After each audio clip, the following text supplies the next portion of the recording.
Hey guys, welcome back to Film Feature 43. Today we're talking about the key to success. Once again, we're continuing this series by talking about one of the highest grossing indie films of all time and the highest grossing romantic comedies of all time. And if you want to take a guess from the thumbnail and the title, we are talking about My Big Fat Greek Wedding.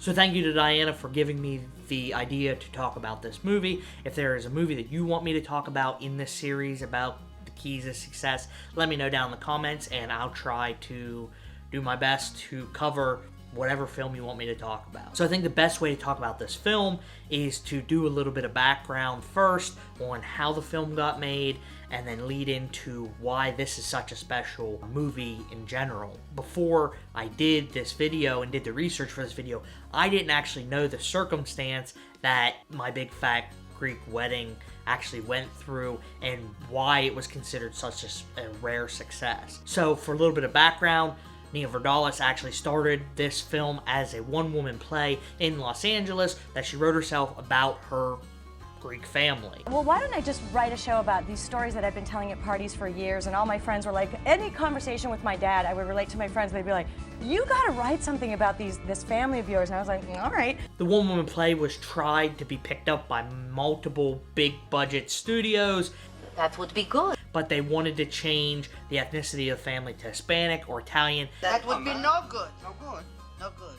And Nia didn't want that, so she continued to do her one-woman play, just doing it for herself, because the whole point of the play was to talk about her experiences as a Canadian Greek woman, so switching the ethnicities in the movie really wouldn't be true to her vision for her one-woman play. And that's why that no work. Enter Tom Hanks, whose wife, Rita Wilson, drug him to a production of My Big Fat Greek Wedding, and he liked it so much that he got an eye on the phone and tried to get the rights to make it into a movie. Now, I thought it was a joke, so she hung up the phone. If you're not aware, Nia Vardalos is the main character, main actor playing Tula in My Big Fat Greek Wedding. I may be mispronouncing her name. I apologize for that. I'm not good with names in general. But she now had the backing of Tom Hanks, which led to the movie being bought by HBO and the distribution rights to theaters being given to IFC, where it was released to 108 movie theaters. So normally how a theatrical run goes is a movie gets its highest earnings its first weekend, and then it drops by about 50-60%, and then it continues to drop each week until about 4 or 5 weeks later it's pulled from theaters because butts aren't coming into the seats anymore. So what did My Big Fat Greek Wedding do? It actually started at $597,000 in week 1, but week 2 it jumped 34% to about $800,000. And funnily enough, by week 4 it actually grew to $1.26 million. From there, each week it earned about $3 million until we get to week 18 where it earned $5 million. Week 19 it earned $7 million. And by Labor Day of 2002, it was given a wide release where it rose to number 2 in the box office, making about $11 million. It stayed at number 2 at the box office for 3 consecutive weeks, and a film in its 20th week run making it to number 2 in the box office is unheard of, and staying there for 3 weeks is virtually impossible. So they continued to leave it in the theaters. It finally got that wide release, and it stayed in theaters until 50 weeks after its initial release, which again is unheard of. Most movies are in and out of theaters in 4 to 5 weeks. So what contributed to this success? So the first thing I found in doing my research is there wasn't a lot of romantic comedies coming out at the time of My Big Fat Greek Wedding. 2002 was kind of a dry year for romantic comedies. In fact, when I Googled 2002 romantic comedies, the 2 biggest hits that I found were Lilo and Stitch and Home Alone 4. They were on the list of 2002 romantic comedies. I don't remember either one of them being romantic comedies, so Google was kind of a wash.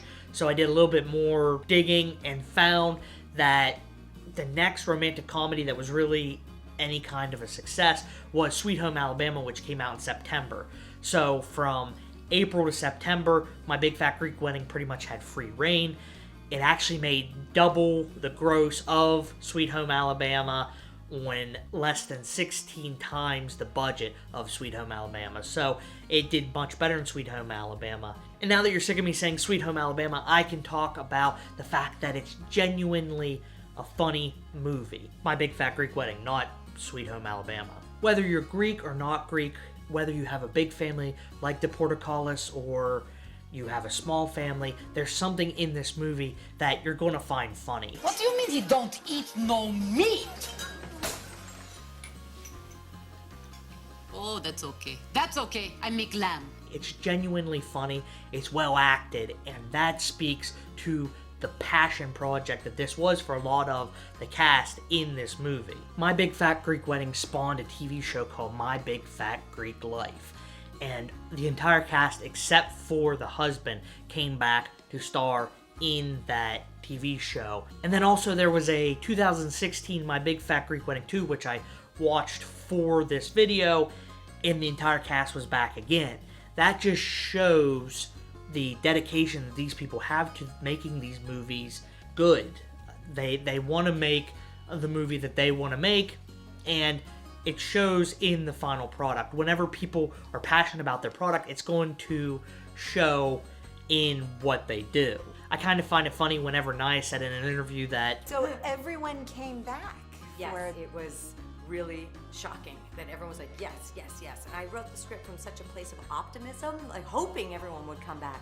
But I called John first. And then I called each cast member, but I only got to 2 more people. By the time I called the 3rd person, they all knew. And that's crazy to me because I found out doing my research that the entire cast, minus for Dallas, and Tom Hanks's production company actually sued the studio to get paid their piece of the pie for this film.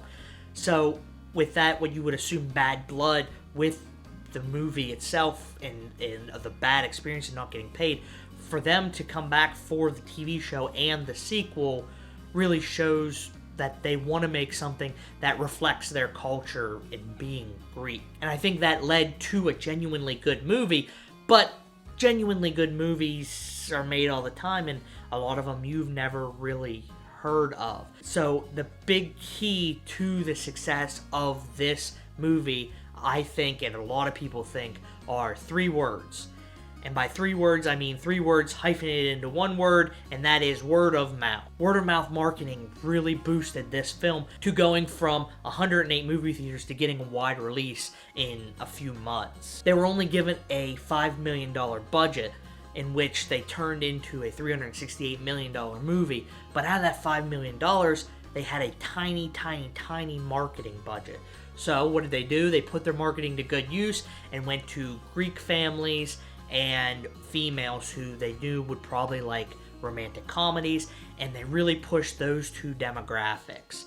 And the Greek families came in, like you see in the movies and like you heard in the interview. One person saw it and they told their cousins and their sisters and their mothers and their grandmothers. And that representation of Greek culture they clung to, because you don't see many Greek-centric films. And the film is made to be entertaining for all groups of people, but that specific group of people that it's depicting, it's not in a negative light. It's to kind of be endearing to those people, to kind of go, oh yeah, that is how our culture is. I'm glad that it's being shown, even if it's in a funny way.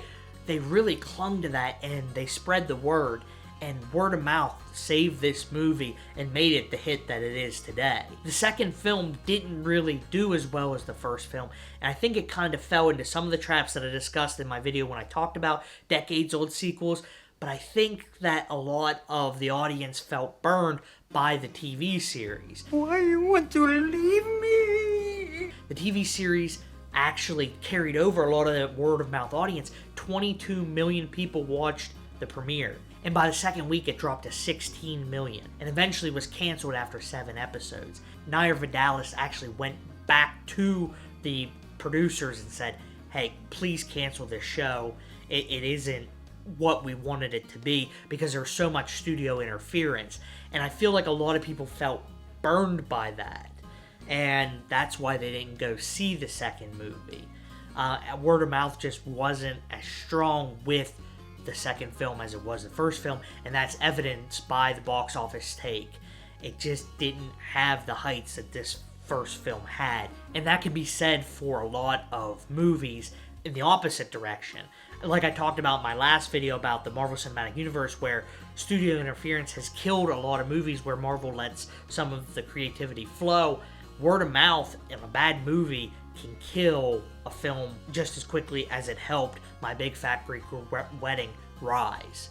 So I think the mixture of word of mouth is extremely important in this case, but the fact that it's genuinely a good movie makes it the perfect storm of a word of mouth marketing success. But that's what I found, and that's what I think, guys. Like I said, let me know down in the comments what movie you want to see me talk about on this series, and I'll see you in the next one. Thanks.